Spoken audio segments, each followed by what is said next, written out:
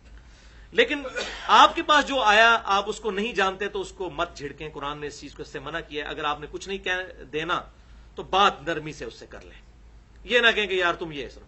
ہاں جس کا آپ کو پتا ہے اسے پیار محبت سے سمجھائیں، اور یہی اسلام کی تعلیمات ہیں، اور یہی وہ آخری حدیث ہے جو میں نے اسلام کی فلسفی آپ کو بتانی تھی۔ یہ بہت امپورٹنٹ حدیث ہے، اسے زبانی یاد رکھیں اور لوگوں کو بتائیں۔ ویسے ہم نے یہ اپنے بچپن میں اسکول میں بھی حدیث پڑھی ہوئی ہے، لیکن یہ حدیث کا میں ریفرنس آپ کو دے دیتا ہوں، یہ آخر کے لیے میں نے رکھی تھی۔ سنن ابی داؤد میں 1641 اور سنن ابن ماجہ میں انٹرنیشنل نمبر کے مطابق 2198 اور مشکات میں بھی 1851 نمبر حدیث ہے کہ آپ صلی اللہ علیہ وسلم کے پاس ایک غریب انصاری آیا۔ یہ ون آف دا فیوریٹ حدیث ہے میری الحمدللہ۔ ایک غریب انصاری آیا، اس نے کہا یا رسول اللہ صلی اللہ علیہ وسلم میں غریب ہوں، مجھے کچھ کھانے پینے کو دیں، کچھ میری مدد فرمائیں۔ آپ نے فرمایا تیرے گھر میں کچھ ہے؟ اس نے کہا یا رسول اللہ صلی اللہ علیہ وسلم میرے پاس کچھ بھی نہیں ہے سوائے ایک ٹاٹ کے جو میں نیچے بچھا کے سوتا ہوں اور ایک پیالے کے۔ اب دیکھ لیں اس طرح کے غریب آپ کو آج کل ملیں گے؟ یہ غربت تھی صحابہ کرام علیہم رضوان کی، ایک پیالہ ہے اور ایک ٹاٹ ہے۔ آپ صلی اللہ علیہ وسلم نے اس کی مدد نہیں کی، آپ نے فرمایا وہ لے آؤ، وہ لے کر آیا۔ آپ صلی اللہ علیہ وسلم نے فرمایا کون ہے جو اس کو خرید لے؟ ایک صحابی کھڑے ہوئے، انہوں نے کہا یا رسول اللہ صلی اللہ علیہ وسلم میں 1 درہم میں خریدتا ہوں، ایک چاندی کے سکے میں۔ چاندی آج کل کی نہیں، اس زمانے کی جب بڑی مہنگی تھی۔ آپ صلی اللہ علیہ وسلم نے فرمایا کوئی اور خریدے، زیادہ قیمت لگائے اس کی، اب اس کی مدد کرنی تھی۔ ایک اور صحابی کھڑے ہوئے، انہوں نے کہا یا رسول اللہ صلی اللہ علیہ وسلم میں اسے 2 درہم میں خریدتا ہوں۔ تو آپ صلی اللہ علیہ وسلم نے اس کو وہ دے دیا اور 2 درہم لے کے اس کو دیے، اور اسے کہا کہ جاؤ اس سے جا کر ایک کلہاڑا خریدو۔ وہ شخص بازار سے جا کر کلہاڑا خرید کر لایا، تو آپ صلی اللہ علیہ وسلم نے اپنے مبارک ہاتھوں سے اس میں دستہ فٹ کیا۔ اللہ کبیرہ، آپ شفقت دیکھیں، حریص علیکم بالمؤمنین رؤوف رحیم۔ اپنے مبارک ہاتھوں سے اس کو کلہاڑے کا دستہ فٹ کر کے آپ صلی اللہ علیہ وسلم نے دیا اور فرمایا جا اس سے لکڑیاں جنگل کی کاٹ اور ان لکڑیوں کو اکٹھا کر کے اپنی گزر بسر کر۔ یہ اس بات سے بہتر ہے کہ تو لوگوں سے مانگتا پھرے۔ اور پھر فرمایا کہ 15 دن تک مجھے اپنی شکل نہیں دکھانی تم نے، یعنی یہ کام کرنا ہے میں نے تمہیں۔ جس طرح یہاں بھی لوگ کسی کو چنگچی لے کے دیتے ہیں، کسی کو ریڑی لے کے دی تو کہتے ہیں بھائی یہ تم کرنا ہے اب کام، یہ نہ ہو کہ جا کے پھر کھا لو پھر کسی اور سے مانگ لو، اس راس المال کو ہی ضائع کر دو۔ تو 15 دن کے بعد وہ شخص آپ صلی اللہ علیہ وسلم کی خدمت میں حاضر ہوا، تو اس کے پاس 10 درہم ہو چکے تھے، یعنی وہ 1 درہم اور پھر 10 درہم۔ تو آپ صلی اللہ علیہ وسلم نے اچھا وہ جو 2 درہم جو لیے تھے اس نے، آپ نے 1 درہم سے وہ کلہاڑا منگوایا اور 1 درہم کہا کہ گھر والوں کو کھانا خرید کے دو، یہ سکپ ہو گئی تھی بعد میں اس میں بتا دوں۔ 1 درہم سے وہ کلہڑا آیا تھا. پھر 15 دن کے بعد جب وہ آیا 10 درہم تھے تو پھر اس نے گھر میں غلہ بھی ڈلوایا اور گھر والوں کو کپڑے بھی لے کے دیے.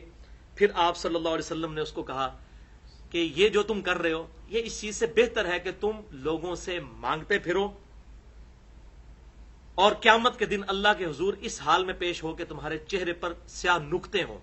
یعنی اللہ کے حضور، پچھلی دفعہ تو احادیث آئی تھی نا اس حوالے سے، اللہ کے حضور پیش ہو. اور یہ ہم نے مسلم کی بھی حدیث سنی کہ بخاری اور مسلم کی متفق علیہ حدیث کے چہرے پر گوشت نہیں ہوگا، اور مسلم کی حدیث سنی کہ جتنے آگ کے انگارے ہیں یہ جمع کر رہے ہو جو مال لوگوں سے اس طریقے سے مانگ رہے ہو.